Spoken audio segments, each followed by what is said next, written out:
कांग्रेस अध्यक्ष सोनिया गांधी आज मुख्यमंत्री हेमंत सोरेन से वीडियो कॉन्फ्रेंसिंग के जरिए बात कर रही हैं। दोपहर 3 बजे से हो रही इस वीसी में गैर बीजेपी शासित राज्यों के नेता शामिल हैं। इस मीटिंग के दौरान कोरोना काल में प्रवासी मजदूरों की परेशानी और इसके समाधान पर चर्चाएं हो रही हैं।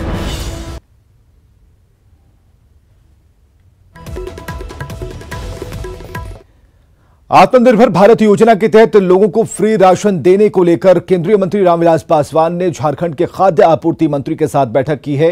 वीडियो कॉन्फ्रेंसिंग के जरिए हुई इस बैठक में योजना की समीक्षा की गई। इस दौरान खाद्य आपूर्ति मंत्री ने राज्य की मांगों को सामने रखा।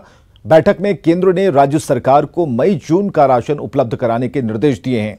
और आपको बताएं कि इस योजना में देश भर में करीब 8 करोड़ लोगों को इससे फायदा होगा, जिसमें 26 लाख मजदूर भी शामिल हैं। हमने अपनी कठिनाई बताई। नंबर 1 कि आप चना दे रहे हैं, चना की क्वालिटी अच्छी नहीं होती, पता नहीं किस तरह की क्वालिटी होगी। पिछले बार इन्होंने चना दाल दिया था, तो ये हमने कहा कि चना दाल दीजिए चना के बदले में।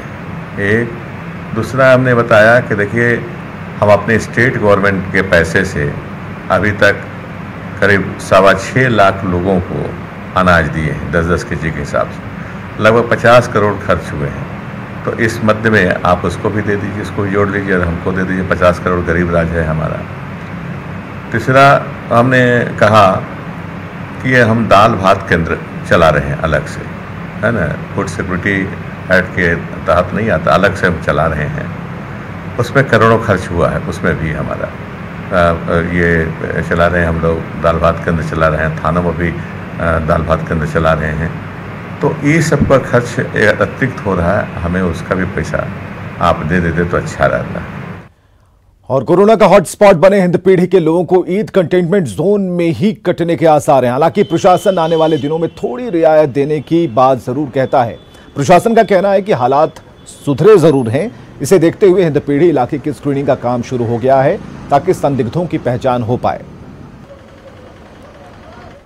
सभी महत्वपूर्ण चौक चौराहे हैं वहाँ पे दी गई है, और उसके अलावा जो सीलिंग पॉइंट्स हैं वहाँ पे भी सुरक्षा के पुख्ता इंतजाम हैं, मजिस्ट्रेट्स और पुलिस ऑफिसर्स। इसके अलावा 6 डीएसपी स्तर के पदाधिकारी वहाँ पे लगातार मौजूद रहते हैं। अलग अलग जोन में उनको दिया गया है ताकि किसी तरह की कोई विधि व्यवस्था की समस्या उत्पन्न ना हो।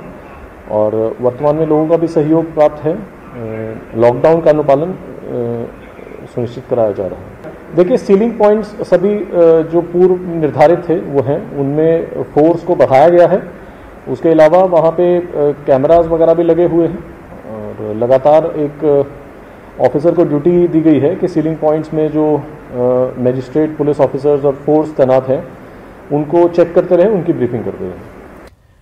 इधर रिम्स कोविड सेंटर में कोरोना वॉरियर्स के रूप में काम करने वाले डॉक्टर काला बिल्ला लगाकर विरोध जता रहे हैं। डॉक्टरों ने मांग की थी कि कुछ महीनों के लिए प्रमोशन की प्रक्रिया को रोक दिया जाए, लेकिन रिम्स निदेशक ने जब प्रक्रिया नहीं रोकी तो उन्होंने काला बिल्ला लगाकर विरोध करने का फैसला लिया।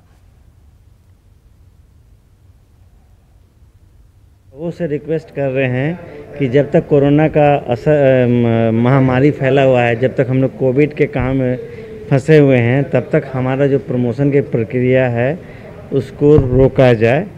इसके लिए हम लोगों ने सबों से रिक्वेस्ट किया है, कहीं मेरी बात नहीं हुई, फिर हम लोग प्रयास कर रहे हैं और इसी को प्रोटेस्ट करने के तहत हम लोगों ने ये काला बिल्ला लगाया है।